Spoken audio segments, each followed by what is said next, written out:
when you see a royalty statement with like 330,000 plays and you see $10 from it, it's like, the industry sucks.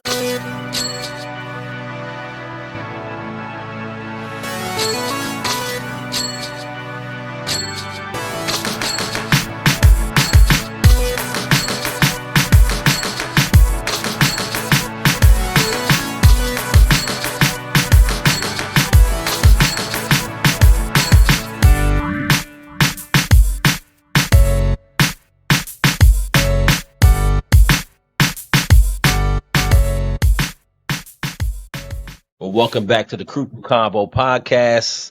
I got my longtime friend in the building tonight, Nicole Sanzio. Nicole, music licensing queen Sanzio in the building. How are Aw. you? I'm doing well. How about you? How about you? It's been like, well, we caught up a little bit, but we still have some more catching up to do. I know. But I yeah. know. It's been a while, but I'm good. I can't complain, just been life busy and building up this channel, which has been really fun. So, but yeah, it's great to have you on. I wanted to talk about, music licensing. I mean, now I think music licensing seems a little more mainstream, quote unquote. I think people are a little more aware about it than what they were, years ago. And I know you have tons of experience going way back. So I kind of want to talk about like how did you start getting into music licensing? Because obviously I just want to set the tone of how we met. We met back in my production days. You were working with MTV at the time. This is early 2000s, and you know at the time, as a young whippersnapper in his 20s, I really didn't know a lot about music licensing, to be honest with you. So Yeah. most people know about artists, producers selling records, selling physical copies was still a thing back then.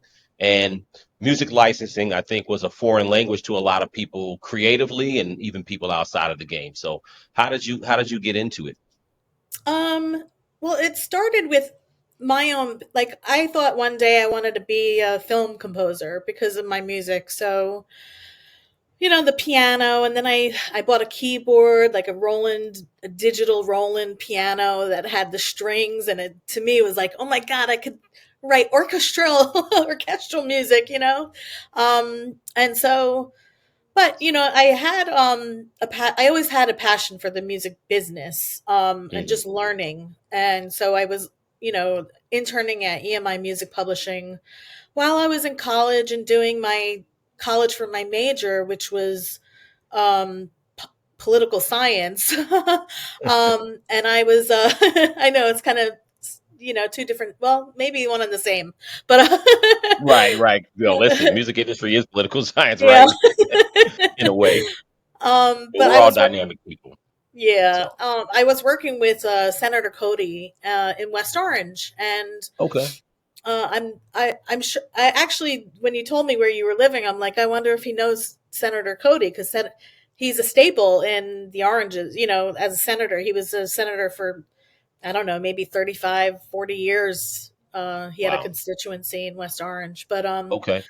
but yeah, so I was doing that, and then I fell into, basically my cousin helped me get an internship at EMI Music Publishing. So that is where, like, I went in. I was just learning about like email and how to email, like, on a corporate level, like, you know Yeah. reply if don't reply all if you don't want everybody to see it. Really just like the fundamentals of like business. and Right. and so they started floating me around from department to department, like, it was like copyright department, royalties department, all the boring stuff. Right, um right, exactly. Now, just for clarity, about what year was that in the EMI you were doing that? 1996ish, 7ish. Okay, okay, whole Yeah, nother because, world. yeah. And then because, after I well, the senator hired me, like, to work with him right after I graduated. So I worked with him for a bit, and I started working at like they started floating me around at EMI, like I said, and um, one woman there, she had later moved on to work at BMI, and like she was pretty Okay. high up, so she knew I was like looking for a job in the music industry. So she helped me get an interview at BMI, and so that's how I started it all, like the real deal, you know. Hmm. Now So you said you went from EMI to BMI, or did you still yeah, say okay? All yeah, right. yeah. Wow, that's So interesting. EMI to Okay. BMI, and you know, I didn't get the interview that I initially interviewed for, but a couple weeks later something else showed up, which was a little bit more money and a better position anyway. So it shows you, like, it's like, you know, go nail it, go and nail the interview, you know, do what you Right. do, and whatever Right. happens happens. But yeah, so I didn't have to go through as many interviews for the second job, but yeah, I mean, Nice. I was at BMI. I was in their foreign royalties department, and that's where I learned basically about royalties that come from TV and film performances. Okay. And but not only was I dealing with like writers, I was dealing with only international writers. Okay. Um, or I was dealing with writers that are wondering where their foreign performance money is. Got Um, it. yeah, so That can be a so black hole, right? yeah, and it was like, you know, back then we didn't have the computer, like you know, we couldn't do that much research on the computer. There's we had to actually go into like microfiche to, like, you know, research um Oh wow. how the royalty statements were coming in, and I was miserable. It doesn't sound like fun. Doesn't sound glamorous. You know, yeah, it's like, I don't know, they put you into these jobs where it's like you wind up hating it, because like, just because you're taking all the angry phone calls from people, it's like, but but yeah, so anyway, I mean, I did my thing for a little bit, and then I moved upstairs to another department, and I was supporting music, was it media licensing, and Okay. so I was supporting a couple of guys who handled like the radio promos for BMI and stuff like that. More like publicity and marketing. Okay. So I did that for a bit, and then I was like, I was done with the city. I didn't want to work in the city anymore, because by that time I had been interning for, you know, I interned for like 4 years at EMI, Oh, not your typical internship. okay. Um, and then I was floating around, so I was actually getting paid, but I was like everybody's, you know, secretary once in a while. But Yeah. but yeah, so at that time the commute from where I lived was an easy 2 hours, easy, Eh, and that ouch. was like without they didn't have Easy Pass back then. Oh man. I was sitting on a bus, you know, and it was Uh, just miserable, and that was on a good day. That's if it didn't rain or, you know, yeah. snow or whatever. But so I basically burnt myself out like early on, and then I took a detour. Like I didn't know what I wanted to do. I was still finding myself. And then uh yeah, I wound up tech recruiting. I got into Okay. like tech recruiting for a Top Gun program at Chubb Institute, and I Okay. was filtering, like I was going through resumes for this program and for all these people that wanted to make this program. And then I became a Top Gun student because I nailed the logic test. And I'm like, you know Okay. what? Maybe I'll go into programming, like coding, and like Wow. I got into that program, and I was like, no, this isn't me. So Yeah. I I jumped around only like when I'm not happy. That's one good thing about me, and back then when I could jump around, because when you're later in life, when you have a mortgage and you're and everything, you can't jump No. around like No. that. No. Absolutely not. You can't be like, you know what? I'm just gonna move to so and so and so and start over. Live in a one Yeah, bedroom so studio. Yeah, I feel you. so I mean, you know, thank God I, you know, my parents were around, and it was I always had them to fall back on, and especially to find what I wanted to do or where I wanted to be and all that. So, Absolutely. my father, like he was, my dad had the hair salons. I don't know if you remember that, but and he had one of his clients owned a recruiting agency, and she's the one who got me the Top Gun job. She got me some other little temp gigs, which Okay. I always nailed. It was like they all wanted to hire me full time, but it was like I was still trying to find what I wanted to do. I wasn't completely Yeah. happy yet. So, um, but by that time, I was like, I want to be in the music industry still. So, It was so still calling you, right? yeah, it was. And luckily, this woman, Priscilla, she she was the operations manager at the Top Gun program, and they were opening an office in New York, and basically they Okay. needed a glorified secretary. That's what I was. So while they're opening up the office, it got me back into the city. Um, Hmm. and then I was miserable, and by that time they're like, I don't know if you remember AOL, like the Oh chat yeah. rooms. Yeah. Yes. Yeah. We are dating. Like I am telling you how old I Oh, am. listen. Me and you both. And the world has changed dramatically in the last like 25 years. It's crazy Yeah, yeah, how it these has. things have changed. Yeah. So luckily there I was still finding myself. I got an internship at a recording studio. I was like, maybe I want to get into the creative side, sound Hmm. engineering and all that. Okay. And Wait, and Nicole, you now you play obviously play piano. I know not obviously I know you, so I know that. Um, yeah. were you did you learn piano early on? Is it something you always knew, or something you kind of picked up as you grew up? Or So I when I was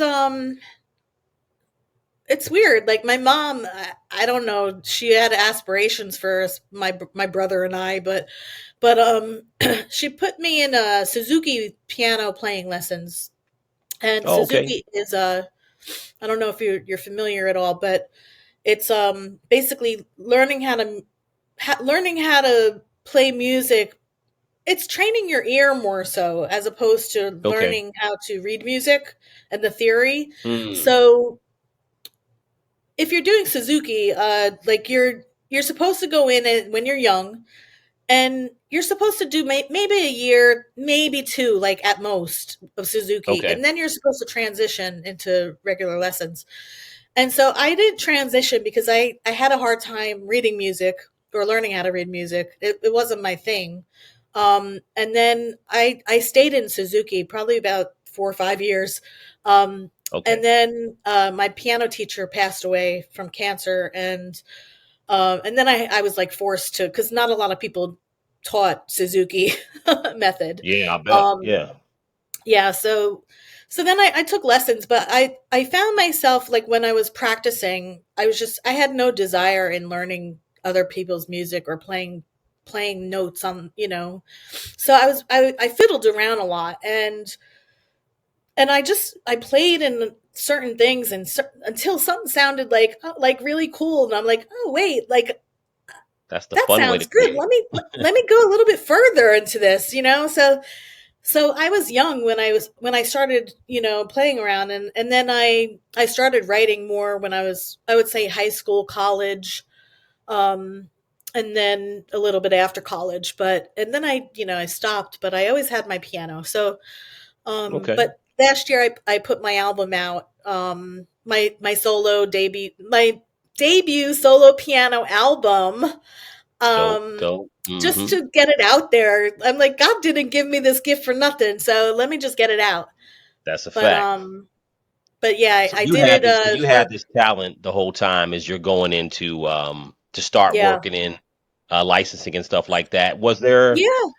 did it connect? Was there something that connected creatively to wanting to be in the music business when you started to get into Yeah, because my MPV and music everything? Or yeah, my music was very like underscore-ish, and I remember while working at EMI, I always asked questions like how do people get their music into into film and how do they start and all that. And I started building like a little Rolodex of people and just things to research. And somebody had told me about music libraries, and they're like, that's how you do it, you know? And I'm like, okay.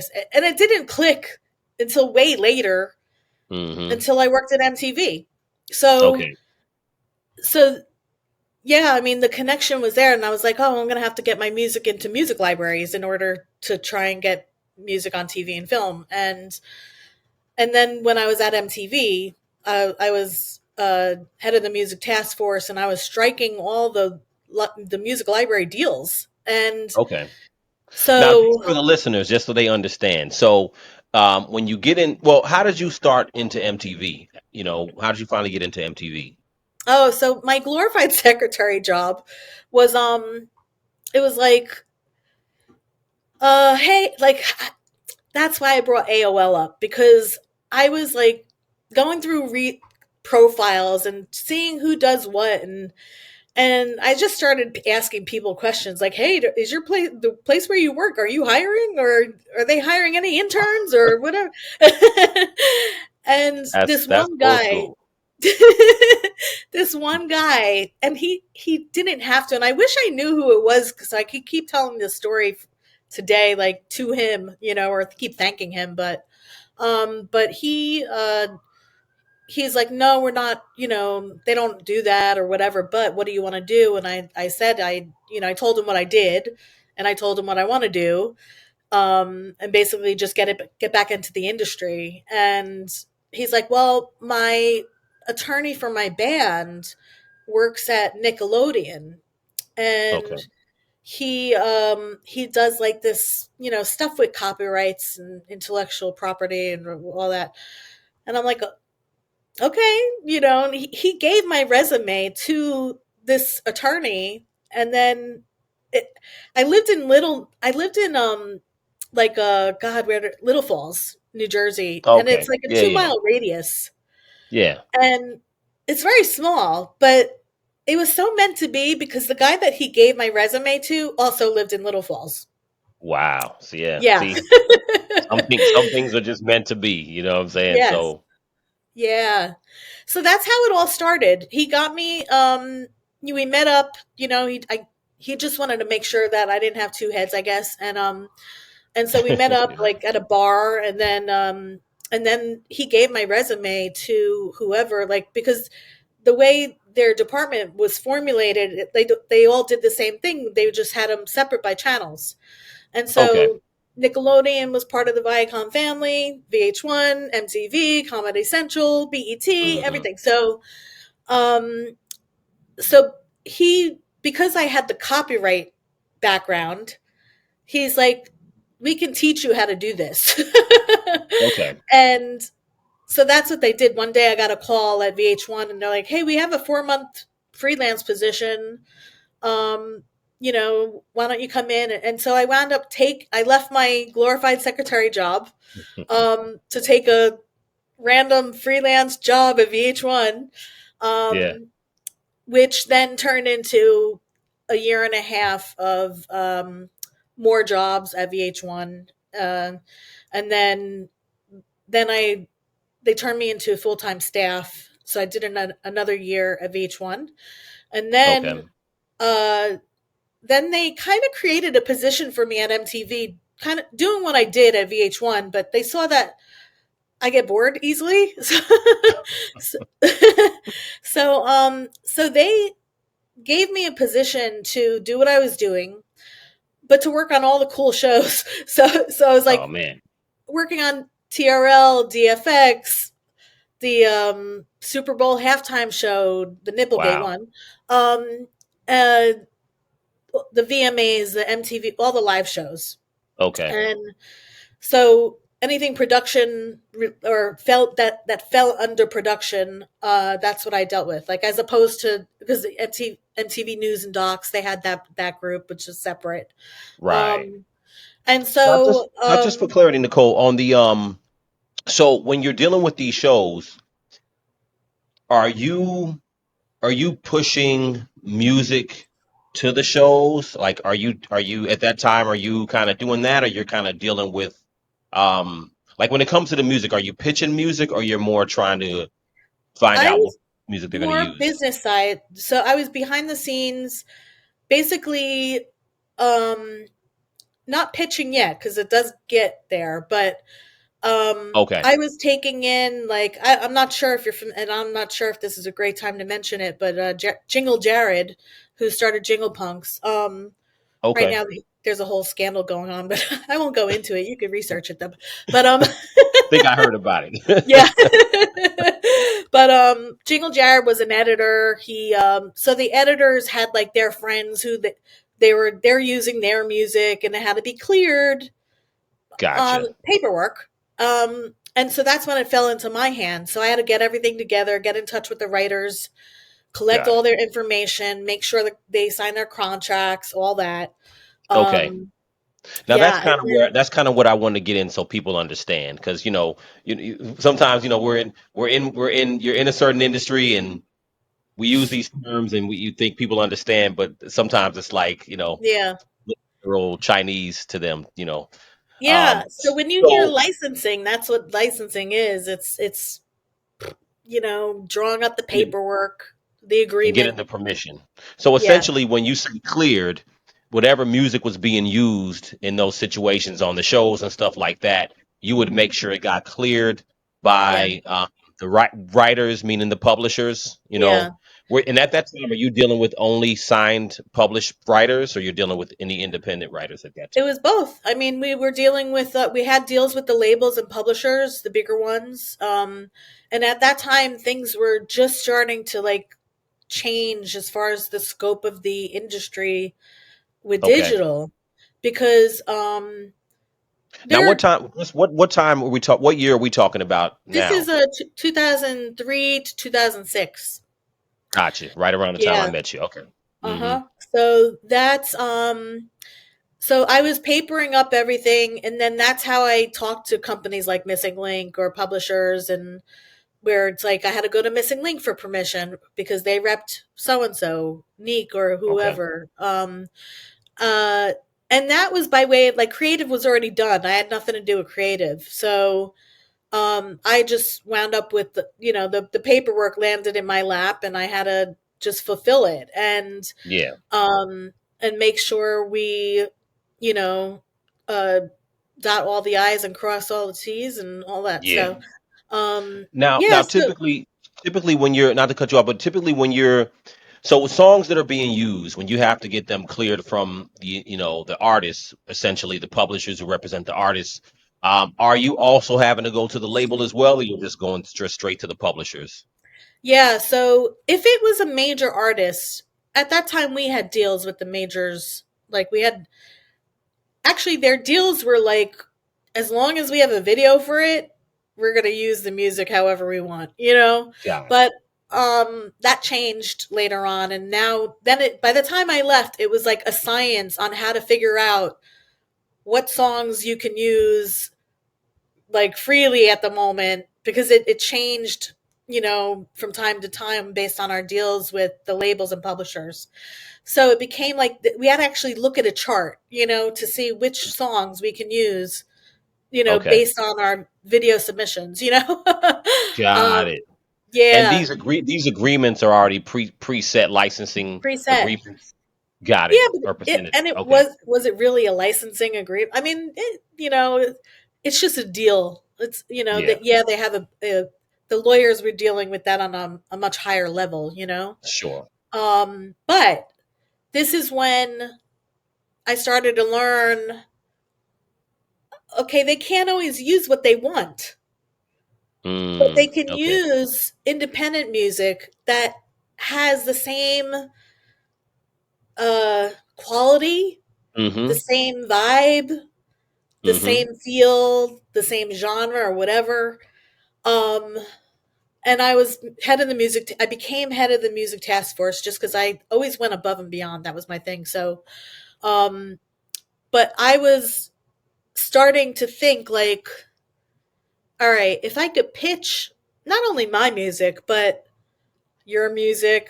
my friend's music, Jay Hatchett, like Drawzilla's music, these independents that want their music in the mix, and I paper everything up myself, get that Mm-hmm. out of the way, then I'm essentially starting a music library for MTV to use that's already Right. cleared. All they need to do is use it. And That, that's when I started staying there till midnight every night and building this catalog and striking the deals with the other music libraries. So I was learning, you know, mm-hmm. I was learning about how those deals were and the non-exclusive and retitling and all that shit. But Yeah. but All yeah, that good so stuff. yeah. Well, at the time, So what's interesting about that though, Nicole, is that at the time, it really seems like you were doing something that, so working for a major company like a MTV, right? So it seems like at that time, people who worked for any major company didn't really seek out a lot of independent stuff. You know what I'm saying? So I think it seemed like what you were doing at the time was very ahead of its time, as far as really going out and working with independent artists, because typically yeah, at that time, if you didn't have a deal, everybody was trying to get a deal. Producers were trying to get placements on major albums to get in the industry, and then artists yeah, were all, if you're an artist, you're trying to get a deal as well. And right, to have your stuff as an independent artist placed in anything that was actually on TV was kind of like, there wasn't a lot of opportunities to do that. I mean, you were probably the yeah, only person I know of that actually, yeah, was out in the music scene, reaching out to different artists that you'd meet. So it's a yeah, very because it was all interesting thing. clicking, and I was like, oh my god, like this is how it works. This is what I'm supposed to be doing. Oh my god, I'm not going to be working at MTV for the rest of my life. Right, right. And this, I'm going to ask you about this. Sorry. I don't want to speed up your story, um, but I'm going to ask you about this because this is what essentially brings you into starting your own company, InDigi, Yeah, eventually. So I'm not going to tell your story, but it seems like that was that kind of a pivotal moment where you started to look at this thing and say, I understand this business and I can yeah, create something new based on my technique. yeah, yeah. So, um, I don't know if you know Esteban Serrano. He's in the I don't industry. think He so. was a producer. He still is Mhm. actually doing work at MTV. Okay. Um, but we met for coffee the other day. Not the other day. I would say maybe a few weeks ago, and we hadn't seen each other in years. And we he told the story. He told the story of like he's like, yeah, I remember like DFX. I don't. It was TRL or DFX, one of them. They needed a bed of music to use every day, and they couldn't. No, they couldn't use popular music anymore.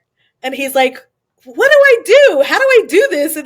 And that's when I started pitching our music. So it was like, boom. It's like, so that's when the hip hop stuff, especially. Hmm. Um, and the pop and the electronica, the little mix. But they put that music in the bed of music that played every day until it didn't, and it's so like a Yeah. year of royalties every day. Those writers that I pitched, like they love me. Like Oh that no, was, listen. you know, I how many got checks. royalties I I got. got checks. I got checks back in the day. I was like, wow. You know what I'm saying? Like, it's definitely a whole nother lane that most creatives really didn't know of at the time. You know what I'm They saying? still Like, don't. A lot of it's creatives don't know still. sure, sure. You know. Yeah. So that's how it all started. I mean, the I love to tell the story that really started it all, because after me doing all this work and really not knowing where it was going, but um I was away in Miami working on the VMAs, and I think it was 2004. Okay. And my friend Jay, who is like one of my very good friends till this day, and he's my tech guy. He handles everything tech for me.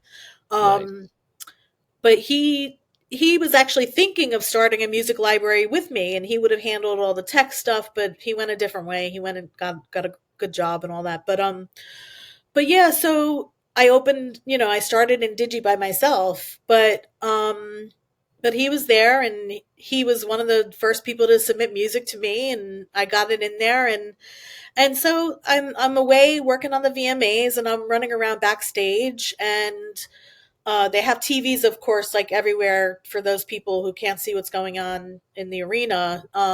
So Hillary Duff is walking up to present an award, and all of a sudden I hear Jay's electronica track play in the background. And that was the moment of clarity. That was it. I called Really? him. I'm like, "Are you watching? Your music's in the background. But I'm like,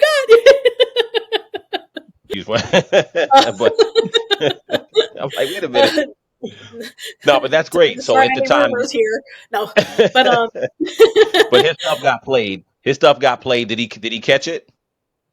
yeah, he was watching the show and he heard it, and that was I called him, and yeah, that was the moment of clarity. That was like, that's when everything really clicked, and I was like, this is what I want to do.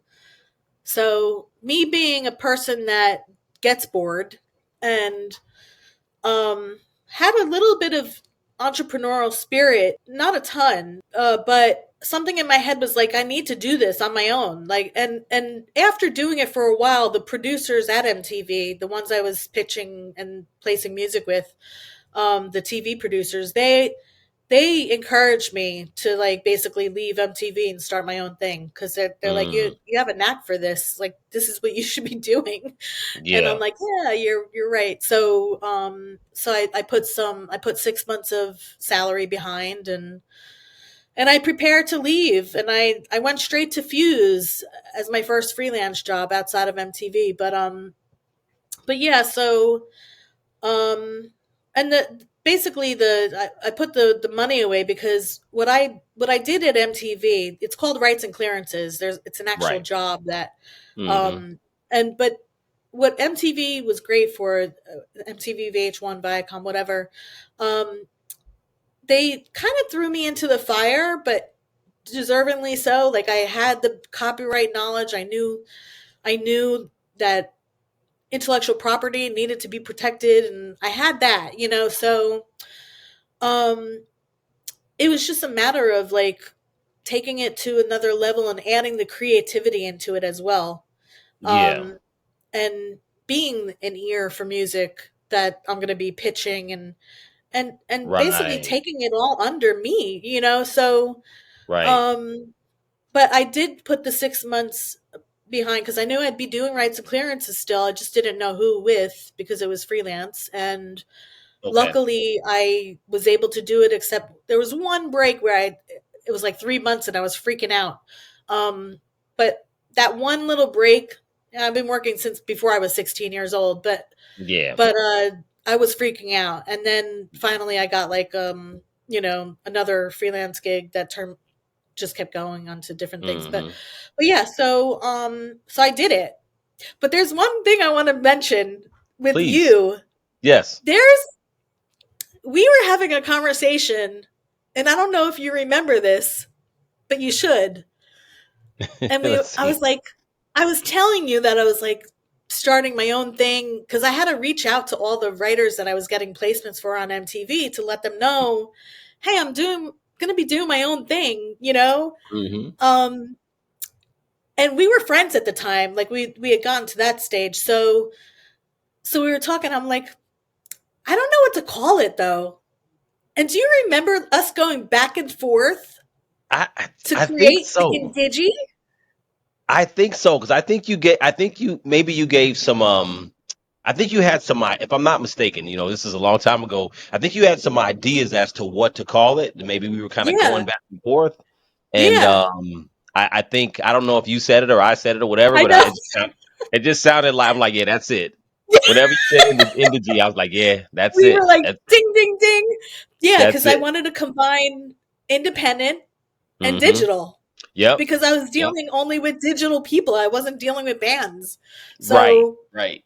yeah, but Well, it that turned out to be perfect. what's crazy is that what I think is so interesting about I remember that time too because I remember when you started it I thought that your approach again was so you're almost like almost liken it to a record A&R who is just tired of going out of your way to find new talent. You know what I'm saying? Yeah. Because the music industry is very crazy because there was a time where I remember when I was pitching music, and I always tell people this story, and it's nothing to be bitter about. It's just the business. So I remember when I first came to New York, I was pitching music left and right, meeting with A&Rs, and a meeting with the A&R was a big deal. So I remember going to meet this A&R at Jive at the time, and this guy actually approached me at a producer conference at the time back then. So he gave me his card. So I email him to get a meeting and all this. He sets up the meeting, or he says you can come by at 2 o'clock or whatever. So I go and whatever time it's supposed to be. Let's say it's 2 o'clock, and the secretary's like, oh, "Okay, yeah, he'll see you soon." I'm sitting there. I must have sat there in the chair for like 2, 3 hours. 5 o'clock come around. This guy never came out. The secretary's like, "Well, he can't see you today. You come back tomorrow." And I'm like working a regular job back then, and Yeah. parking in Manhattan, Yeah. all excited, all excited about this meeting, and it's like my whole world was I learned crushed. not to tell people about meetings. So, but what do I know back then? I'm just like, oh, this is a great opportunity. So Yeah. I say all that to say that you know a lot of people who were working in institutions at the time didn't really see the music business changing. So the music business changed so much where a lot of people who were stiffing people on meetings, and I mean, they don't have jobs anymore because it's just Yeah. the nature of the game. It just changed. So, but the reason I mentioned that is that I think at the time you didn't have that approach. It's almost like you kind of saw the future, and Yeah. I think you saw the future of independent artists. I mean, this is kind of like pre-YouTube. You know what I'm saying? Yeah. So, was there did you feel a change coming, or is just the way you already were? I just knew it was tough for us independents who were like, where do you go? Who do you talk to? What questions to ask? And I knew there was a hole for it, but you know what? The bigger hole was finding good hip hop music without samples. Got it. Because for TV, and that's why it was so hard for Esteban to find music, because he had to think about this. He had to think about, okay, what music am I going to listen to that's just as good as what we're playing but without samples. And Right. Right. so And that was a big deal back then. That was like right in the heat of the everybody's following yeah, Kanye's and the Chipmunk sample. So yes, that was a big deal. yeah. um so that's funny that you say Just Blaze. Just I did not take I'm just letting you know, if you're watching this, that I did not replace your music. No. Wait, do tell. What are we talking about here? No. You What's just the Just mentioned Blaze Just story? Blaze. No, just as a friend. So I just I didn't want to. I didn't replace his music. Wasn't on the bed to replace the bed of music in the for TRL or Well, DFX. what are we talking about here? Like the TRL that Esteban mentioned, he had to create a bed of music. Oh, okay. So the bed of music was all popular music, and you know, it's possible that I might have thrown some stuff in there that was replacing something of Just. But Oh, I got you. I yeah, got you. yeah, Well, they cost too much back then. yeah. um, Well, but yes, let me ask, I don't want to throw you off, but I want to also ask you too. So in the mode of replacing some of the music, was there a like replacing some of the music with independent artists, replacing some of the more popular music? Was that in an attempt to save money for places like MTV, or was that like something that they looked at as something that was good? Like, oh, you found this music, but it's not going to cost us so much up front to use it. Was that a it type of was it was a little bit of everything. I mean, mainly, Viacom and they Viacom and other networks like Warner, like all of these networks pay millions of dollars to ASCAP, BMI, and CSAC at the time, so that they can play whatever they want, for the performance rights. But Sure. then you have the other rights, the sync rights and the master rights, the sound recording. Sure. Because everything was going to streaming, we had to be more careful about what we used. It wasn't like it was going to air on TRL one day and that's it. You know, everything was now like being captured online Mm-hmm. in a like in perpetuity, basically. Right. So Right. those deals were going to cost a lot more. Um, so that's when they had to start like thinking, okay, more creatively on a business level, like how are we going to do this? Hmm. Is it necessary to play all these popular songs on a bed that's like, you know, it's you don't need it really. Yeah. You need music Yeah. that sounds good, but you don't Right. need the popular stuff, to make a point. Right. That's not making the show.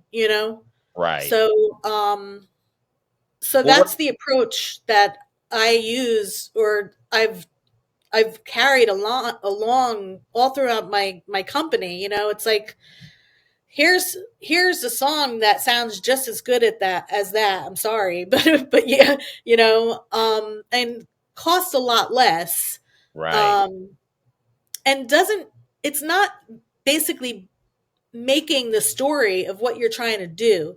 So you might as well use this music for a lot less Mm-hmm. and have it be a win-win situation for the independent artist who really wants their music in TV or film. Um, Right. you know, you don't have to pay an arm and a leg to use it. And Mm-hmm. you still have a good product on your product. So Right. um Right. so it was a win-win-win situation. They had like I said, the networks, they do pay millions of dollars a year for performing rights, which is covered. But when it comes to sync and sound recording rights, Mm-hmm. they need to clear that too.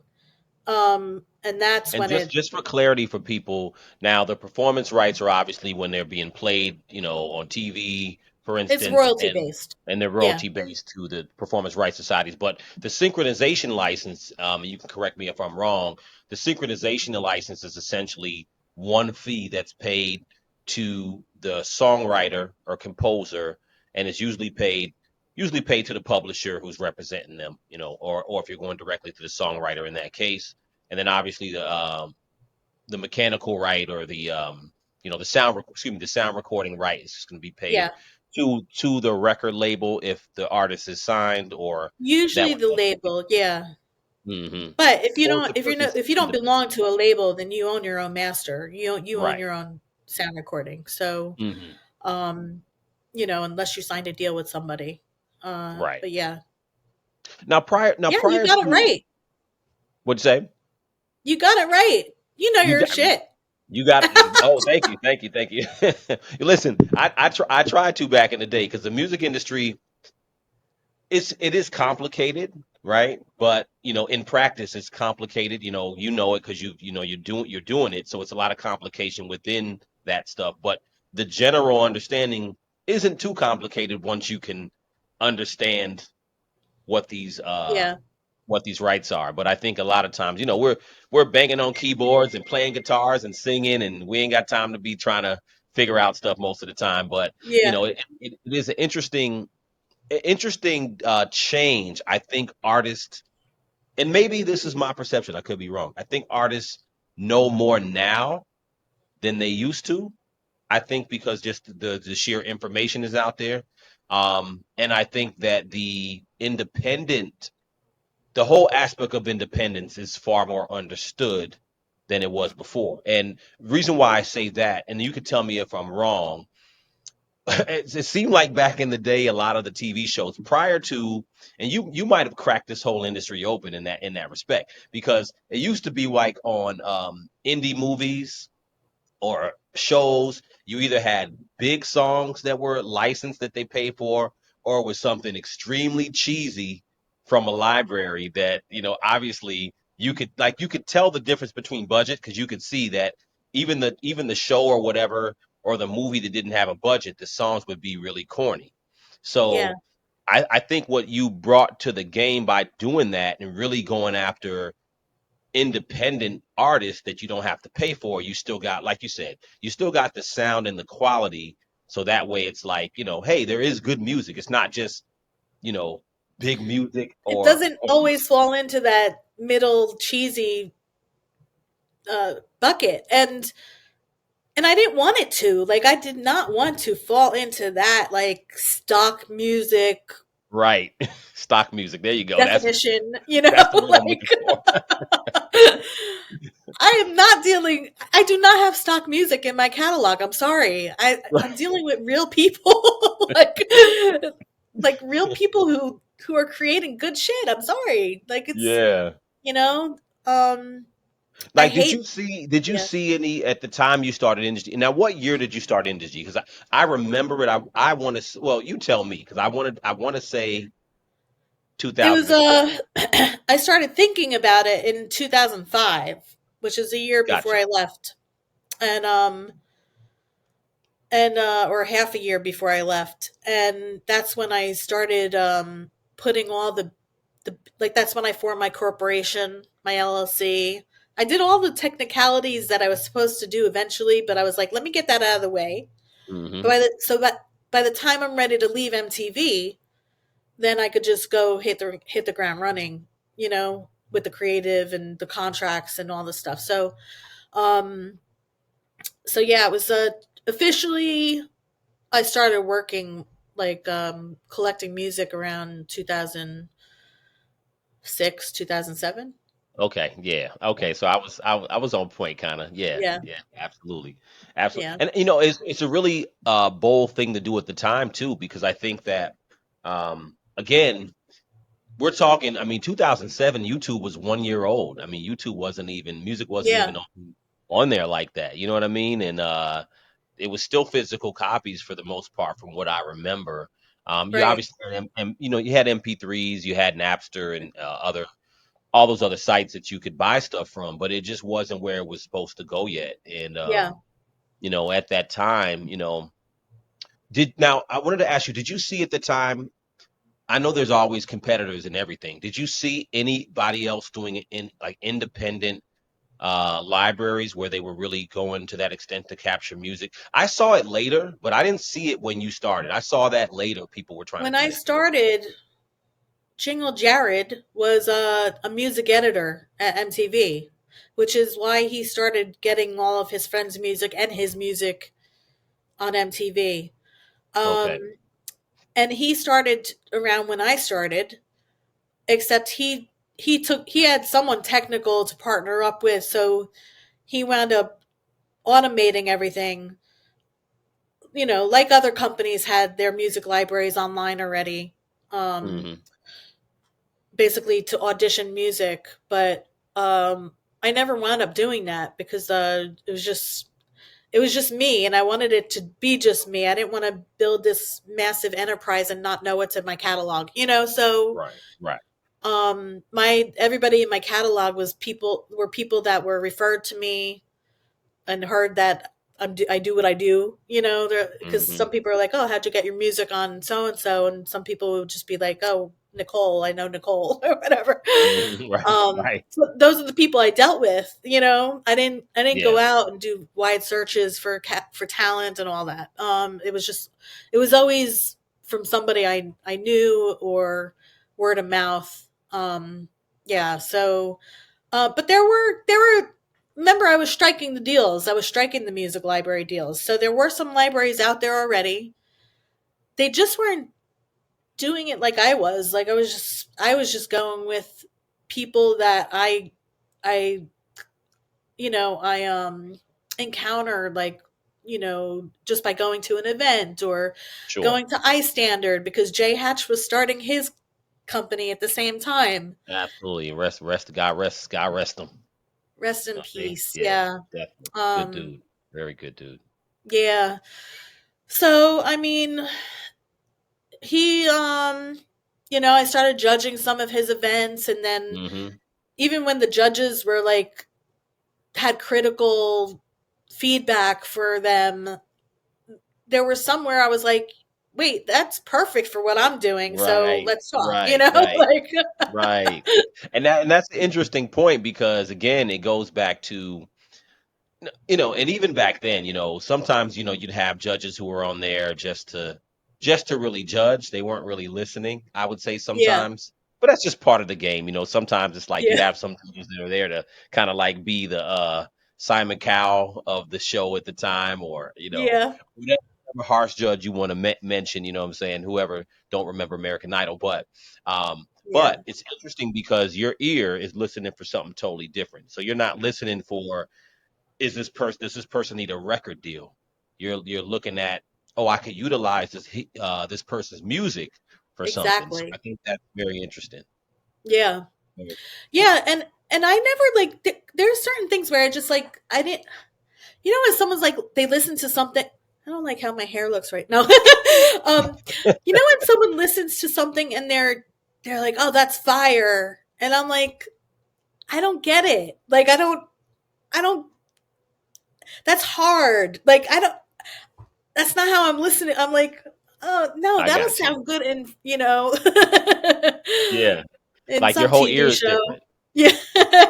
Like you're like you have like a synchronization ear and Yeah. and visually as well, like just to have an idea what it will go with. So I think it's a Yeah. whole nother ear in ear there. Now with InDigi, as you get into that, we're talking '06, '07, '08. Now this is where, from my memory, where things are starting to really shift into digital, Yeah. and we start getting into spaces where you know I don't think Instagram wasn't even around yet, but you Nope. know, all these spaces are starting to come, and then on top of not just music, but also television. I mean, streaming is expanding too now because Yeah. Netflix destroyed Blockbuster died, and eventually Netflix turned into this big conglomerate with all this material, and then you have Hulu and Yeah. Peacock and God knows everything else. So, Yeah. so as that goes on,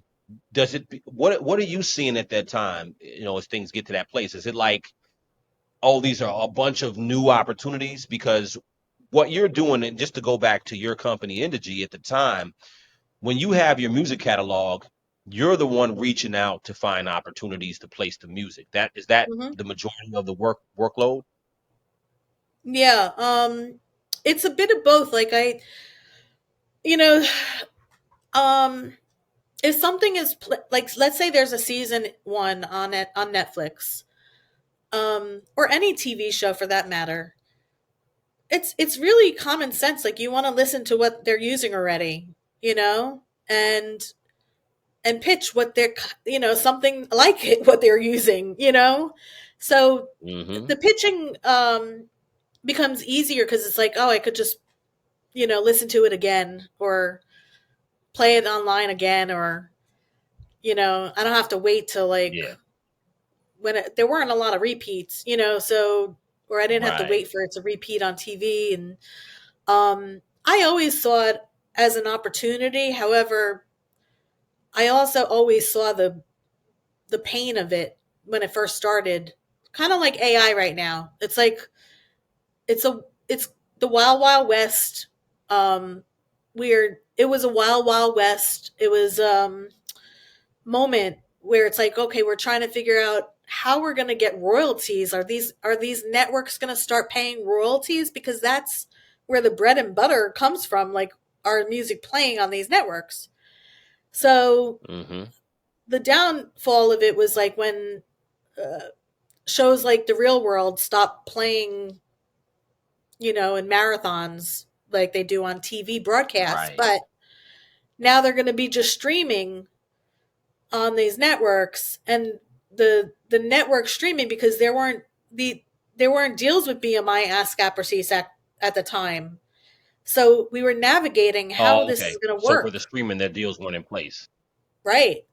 So we had to go through those growing pains, and now like Netflix royalties, they're still not great, but at least it's in a place where all those networks know that they need to pay royalties to these writers, even though it's fractions of pennies, Hmm. you know.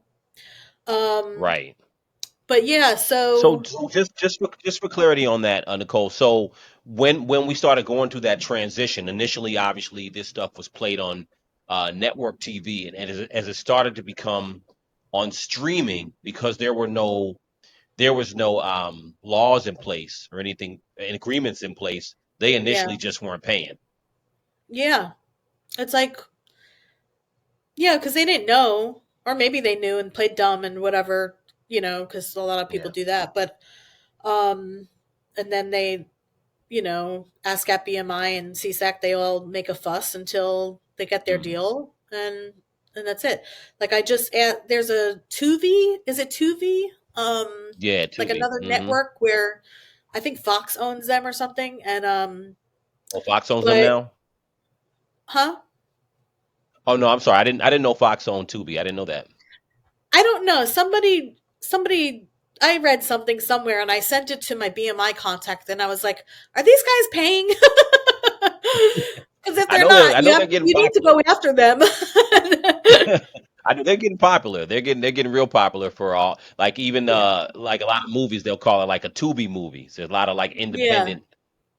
independent urban movies on there that everybody's, I've seen stuff on there. I mean, I don't know if they have a like a not a litmus test, but I don't know if they have like a barrier to entry, because I've seen a lot of like really bad movies on Tubi, and then Yeah. there's been some stuff. I Well, don't know how I'll they read do it, it. but I'm looking at the email that I sent the well BMI came back to me and they said they're paying on Tubi. They said the royalties are not very much since the platform is free ad supported, and the fees versus the amount of music use results in low payments. mm, So so yeah, there you have it. But but that's, you know, for people, cuz I'm always like they're trying to get over on us, you know.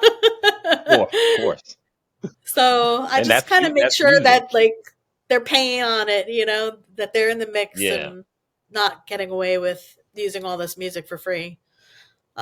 Now But let, yeah. let me let me ask you now. Obviously, they're using a lot of this stuff first, and then you got to go after the fact. So I would imagine that the publishers start paying attention, at least as far as signed music.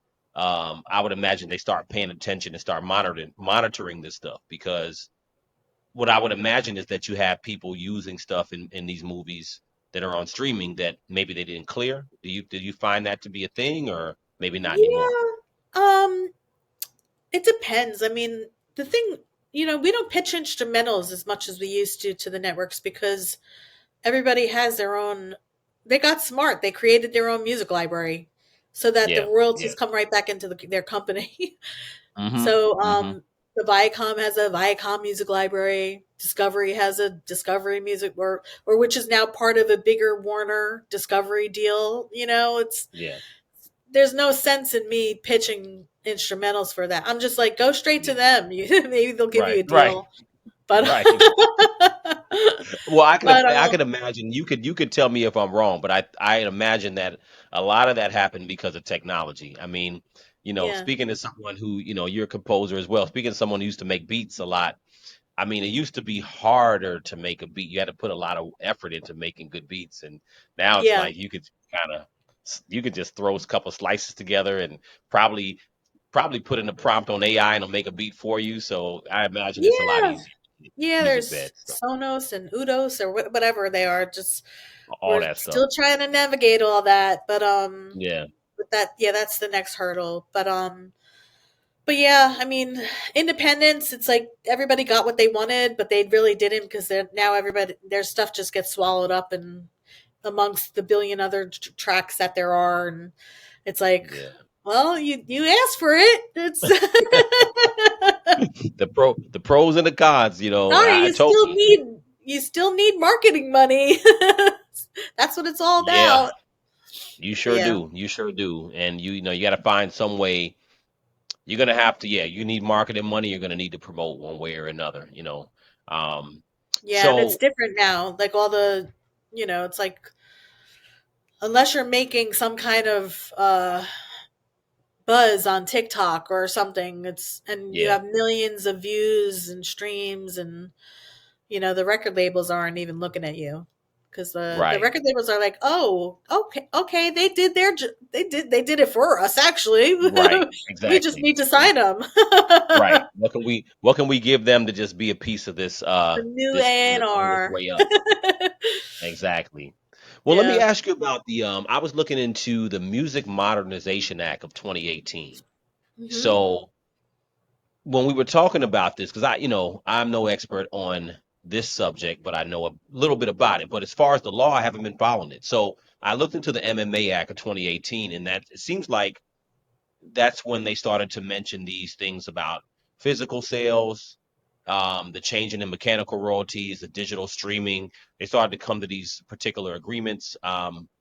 So I won't read over it per se because I'm sure you already know about it, obviously. But it's interesting that this was an act in 2018. So it seems like Uh-huh. there was a long gap of Wild Wild West stuff because things were Yeah. certainly streaming all over the place long before then. So, did you notice anything after 2018, or it was just kind of like Um, no Not big really. I mean, change? it's not much of a difference. But Okay. because the networks like they're required to pay royalties on streams, but it's fractions of pennies per stream, and that's Hmm. why when you see a royalty statement with like 330,000 plays and you see $10 from it, it's like, the industry sucks. I mean, I don't know where we're going with it. But I'm glad that the MMA is now, at least they have an infrastructure in play Right. for collecting, Right. despite how little it is. Yeah. But it's, and it lets the networks know that they need to pay. So, Yeah. um, you Well, know, no, that's interesting because a lot of people, I do hear a lot of people that are obviously still, mostly creators who are still not happy about what's paid out from streaming, and I don't know. I think the mystery, if you will, is how much are the platforms making versus what they're paying out, and I think it's hard to quantify what they're making. I think when you went back to traditional television, you had ad revenue that was a lot different. I don't know yeah, what those dollars were, but I'm sure obviously buying ads was a lot more expensive, obviously, on traditional radio or traditional TV. And then now it's like on YouTube in and of itself, those of us who are monetized and stuff like that, YouTube has ads, but you don't know what they're making. So yeah. it is an interesting time now as far as creativity and making money. Now, with music licensing library, is it a situation where now when you reach out to places to place music, is it more difficult or more complex, or do you find that music managers or music It licensing depends. I don't even know what managers are pitching instrumentals for a catalog looks like anymore. We do have a couple deals in place for like with NBC Universal, with but even there, like, we don't have a deal with every network under NBC Universal because we have the deal, but some people are just they shut the button off to play our music because I was an act basically, um because I asked for cue sheets so that my writers could get paid and stuff like that. So they saw that as a problematic. So oh, they don't like yeah, providing cue sheets anymore? they don't like they don't like doing work when it comes to like what they're supposed to do, so that the Right. writers could get paid. And Yeah. when someone calls them on it, then they see you as a problem, like not easy to work with. Hmm. So if me being an advocate for the writer is a problem, then so be it, whatever. Yeah. Um, so, but so and then we do have like a couple deals, nothing major, but it's not my main focus anymore. I pitch songs with vocals, like full songs, artists, producers. Hmm. That stuff doesn't change. Sync hasn't changed much. Yeah, the budgets change a little bit, but it's Yeah. the only area of the industry that really hasn't diminished like tremendously, you know? Right. Right. And that's funny that you say that because even despite, like you said, despite like the whole, because there's no, if you're an independent artist, I mean, some are selling as far as like, mechanical sales, but everything is mostly streaming. So you're right. It definitely is a situation where it seems like there's still opportunity there because there's such an abundance of material out there. I guess the question is if artists are getting paid from everywhere that their music is being played, then maybe there could be more profit for the artist. And on that note, I was going to ask you too. Well, go ahead. It looked like you were going to say something to that. Yeah, but the opportunity really is like what I've seen a lot is like micro licensing, which is, let's say you get an instrumental in a video game that is online and has a million plus views, and you have some kind of micro licensing deal, even if it's fractions of a penny, and you have a deal where like every time it plays you're getting those fractions, that adds up. So for those kinds of like stock music kind of things, like that's when that's what they're doing now. Like the micro licensing Hmm. deals are the ones that to someone like me, I'd be like, no way, we don't want to devalue our music that way. But for someone who's cranking out music all day and doesn't know what to do with it, I suggest trying to get some of those deals, Okay. because like you don't care where your music winds up. It's how much Yeah. it's just when you don't care as much about your music, you just When want the you're money. when you're when you're an artist with integrity, you want that stuff to go to a certain place, a certain way. I Yeah, understand. yeah, I totally get it. Well, that's funny because I was going to ask you about now you see a lot of music libraries with TikTok, for instance, TikTok and YouTube, but mainly I would say TikTok has tons of music in there if you want to put stuff behind your reel. I yeah, think Instagram does too. So there's tons of music that's, major label music, and there's also tons of, Drake type beat and this type beat or whatever yeah. type beat, and you can put it behind your thing. So I would imagine, are those probably micro licenses? Would that be considered that, or that's just a Um, typical regular license? yeah, pretty much. It's definitely falls under that bucket, but the labels and everybody realize that they need to work together. So, they have the labels and publishers now have deals with Meta or somebody, like when something gets released, there's a way to collect the ad rev, Hmm. or from the ad rev, so that you are getting a piece of it too. Um, I feel like even though that it doesn't amount to much, like yeah, the like if you hardly get placements, then yeah, it sucks. You're not going to get anything. Right. But Right. if you're a pop star or a star, a celebrity that's getting millions of views as soon as it drops, Yeah. cha-ching, It adds up. Yeah. so it's all relative. Yeah, yeah, yeah. No, I totally agree. I think that there's opportunity there. And like you said, it may not be I think now, back in the day people would get these huge checks. I mean, I remember when producers I wasn't one of those producers, but I wish I was one of those producers that were getting $75,000 advance for one beat, and then, Yeah, you got your points on the album even and all that good fifteen stuff. thousand Those dollars were is a lot, like a good fee now. Listen, 15 would be great too. Yeah, Don't get me wrong. yeah, But those were those days when people were getting those checks. I mean, the top tier producers like the Pharrells and uh, you know Timberland and stuff like that, they'd be getting $100,000 up front and all that just for yeah, the yeah. beat and all that. But my point is, I think now. the successes or the payments are smaller, but it seems like there's more opportunities, but you have to find these opportunities in all these nooks and cracks in the Yeah. game. You know what I'm saying? 'Cause even on TikTok, I see a lot of beats that are independent, and it kind of catches my eye now because I'm like, oh, this beat is not that great, but it's not like I'm gonna make a song. I'm just making a reel, and I can Yeah. put this behind my music. So I see a lot of those, almost like the All YouTube that's beats. micro licensing, and it's Hmm.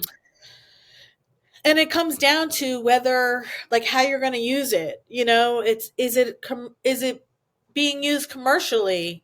Are you going to be selling it? That's Hmm. when the music becomes more valuable for the owners who put out that music. Hmm. And it's I mean, we do a pretty good job, like the gatekeepers and the business of it. We do a pretty good job in, like, making sure we don't set any bad precedents, and um that, yeah, if you're going to use the music and you're going to get paid for it because of the music, you need to pay. So Right. so it comes from somewhere, whether it's ad rev or whatever. Yeah. Yeah. Absolutely. Well, these days, let me ask you, these days, as far as recruiting new music, I mean, is it still a process of kind of recruiting new music, or you don't really need to do that at this point, obviously, because you've I built up do, such a. because I'm always changing the focus of my catalog. Uh like, I don't, hip hop will always be our number one because I was the go-to person for hip hop. That's how I started. But Hmm. everybody and their mother is doing hip hop now, or trap or That's drill, a fact. and it's like, let them do their thing. Let them have their heyday now. Um so I have enough of it. Uh, I'm really careful when I bring on a new hip hop producer or artist. It's like, are they really going to make a difference for our catalog or not? And Right. I didn't have to be so particular in the beginning, because I was just like, oh, you got stuff that sounds cool. It's Right. like, Right. Right. it's hip Right. hop. I need hip hop. I need it. Yeah. Send it all. Send it all. Yeah. Um, but now it's like, all right. I have enough of that in the catalog. Sorry. Yeah. um, but yeah, I'm constantly uh, changing with, like, what I feel I need in the catalog to Hmm. pitch, and it's like, what can I use more of right now? Hmm. What what kinds of briefs am I getting that I'm like, I wish I could submit more of that, you know? Hmm. Um, so it's always changing. It's not changing too much because hip hop has not changed too much in 20 years. Yeah. It's Um, Yeah, it's just constantly the sound changes here and there, but yeah, do you find yourself accepting more like songs too as well? Like are it's people pitching songs. more I full don't songs? accept instrumentals any, like, if a producer Oh, comes to me and okay. they're like, I want to submit a bunch of instrumentals, or even if they're like, here's an album of instrumentals. I'm like, well, first of all, I don't deal with stuff that's already existing. So once they want me to pitch this stuff that has is already existing, that's like a Mm-hmm. no. Got you. And then the other thing is, like, yeah, I just do instrumentals. Well, are you a beat maker, or are you a producer? Because if you're a Got producer, you. then I'd like to hear more of your stuff. I'd like to hear what you've done with artists. Um, Mm-hmm. but if you're just a beat maker and you lease beats online, then that's not my thing. We don't do that. Got you. Um, Got you. yeah, They should have caught you a long time ago if they wanted to get in the gate with that. yeah, yeah. No, I hear you. Now that They makes missed the sense though, boat. because it's just Yeah, there's just so much of it, so the demand is not as high because it's just so yeah, much of it now. So, okay. exactly. So these are people Yeah. coming with like full produced records that can be placed on Well, something. no, nobody comes to me. They basically, I want to hear them because I want to see what their talent is, like how talented they are, and what can they Okay. do, and how, if there's somebody that's going to fall in under my go-to bucket, which is basically when I send out a brief and I needed it yesterday. So Got are you. they in the studio and are they going to crank something out within 24 hours with the artist? That means they Okay. need to come up with the instrumental based on the artist or what we're shooting for, send it to the artist. The artist has to lay down their vocals, write and lay down the vocals to send back to the producer, and then the producer has to mix it down, and then they need to submit everything how I need it to be submitted, all within 24 hours. Hmm.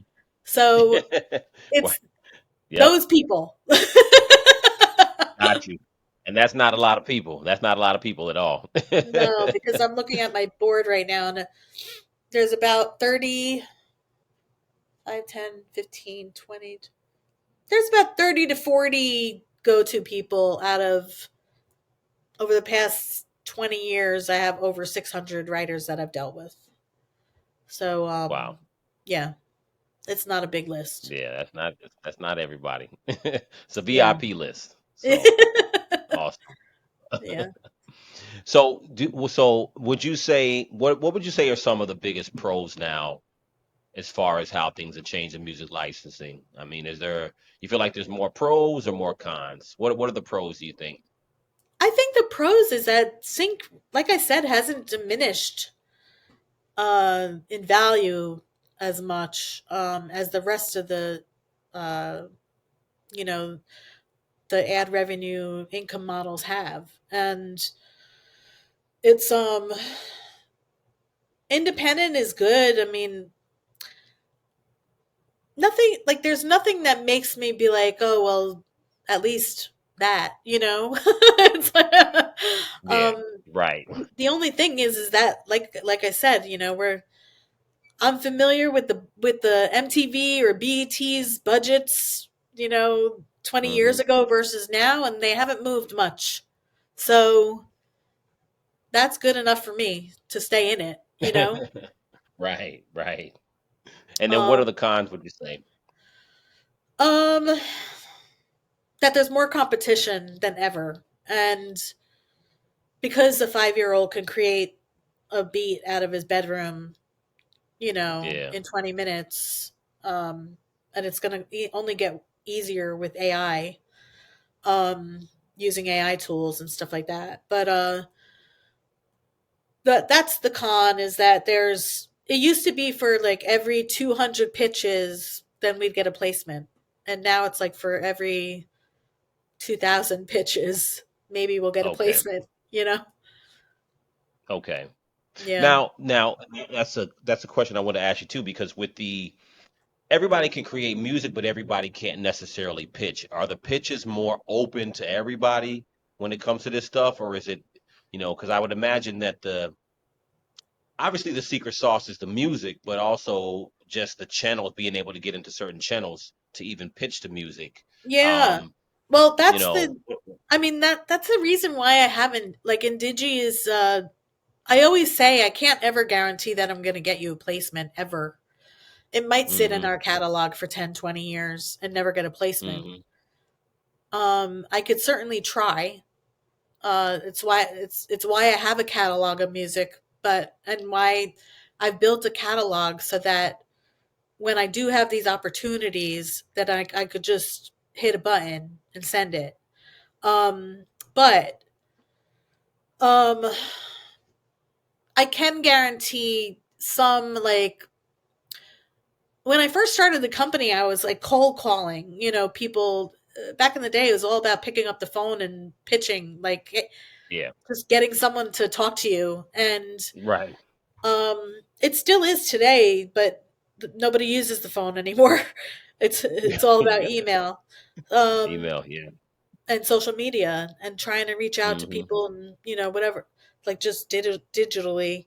Um, hmm that to me is sort of a con, but everything happens for a reason, and I feel like everybody that didn't give me the time of day in the beginning when I was making those cold calls, I've proved myself to, later. hmm hmm Um, so it just wasn't the right time for me to make that connection. And the when I say I can't ever guarantee that you're going to get a placement, it doesn't mean that I'm not sitting here trying. Um, Right. and uh, by my trying means utilizing the relationships that I've built throughout 20 years. Hmm. So I can guarantee some opportunity, but I can't guarantee placement. Right. And Yeah. opportunity in and of itself is the best thing at the 50%. end of the day. That's Yeah, it's 50%. 50%. Yeah. Yes, because you can guarantee the music manager on the other side is going to like the music and want to use it either, but if you can Right. get it in front of somebody's face, yeah, that's a big deal, you know. Yeah. I mean, So, a couple weeks ago, we almost had, because I had the catalog. I have a writer. She's done stuff in Spanish. She's just done stuff in Russian.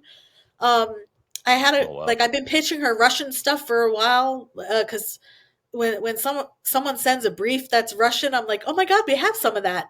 So so I pitched, and it was for this big Marvel film that was like about to come out. It might have been Spider-Man or the next one, but it was a major rush. Like Okay. it had to be done, like it was all a one day thing. And Mhm. uh it came down to her song and someone else, and they went with the other song. But it was like the opportunity was there, but we didn't get the placement, Mhm. We almost did. Yeah. It was 98%. Close. Yeah. Yeah.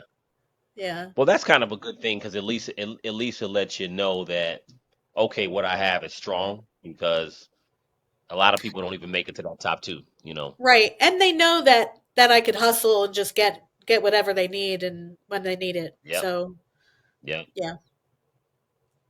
Which is Absolutely. sometimes more Absolutely. important because they're going to remember the next time, you know.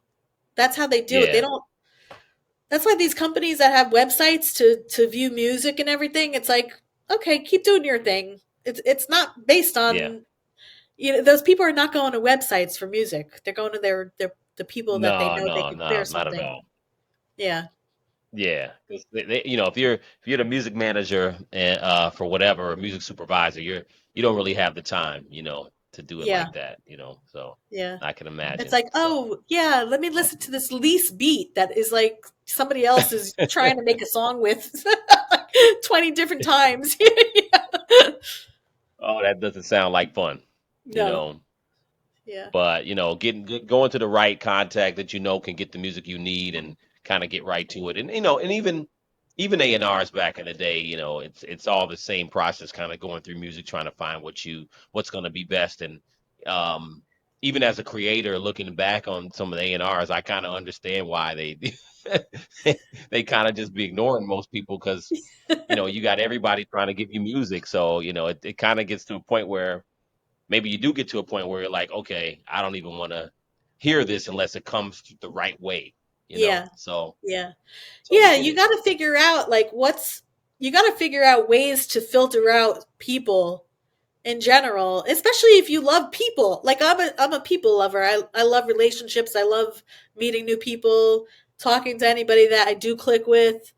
But it's like there needs to be some measure of like I need to dwindle this pool down, and how am I Yeah, going to do this? All right. Uh yeah. like yeah. No, listen, especially if you like people, because it's easy to just be an asshole, you know what I'm Yeah. saying? But if you're not naturally that way, it's kind of like you want to give everybody a chance, but you really Yeah. can't. Well, there are. I mean, Not there's enough ways. hours in the day. A lot of people have egos. That's one filter. That's one. You know, we knock out those people, the ego people that will be expecting something. You know. Yeah, But absolutely, yeah. absolutely. Well, Nicole, I appreciate you as always dropping the gems. Yeah. And it's such an interesting journey and an interesting industry. We've known each other for so long, and it's like just to see, yeah, just to see, and congratulations on the company being over Yeah. almost 20 years now. Well, literally 20 years, because I mean, the inception of it was 20 years ago. You Yeah. know, Next year will so be officially, and then in working another 1 to 2 years. Yeah, it'll be 20. Yeah. No, that's Thank incredible. you. That It's really is exciting. incredible. I mean, I'm It doing a really lot is. of different things, a lot of big projects that I have, that I spoke to Esteban about. We're thinking of teaming up on something. Um, yeah, it's like I feel like the first wave of InDigi has it's expired, but the next wave is like another, here we go, 10 to 20 years. Well, I was gonna say that, congratulations on, the company being so long. And it's it's really amazing to start a business and to evolve in music, because music is so crazy. The business in and of itself is so crazy. Um, I do think that there are so many opportunities. We're going to see what the future brings, but I think there'll be tons of more opportunities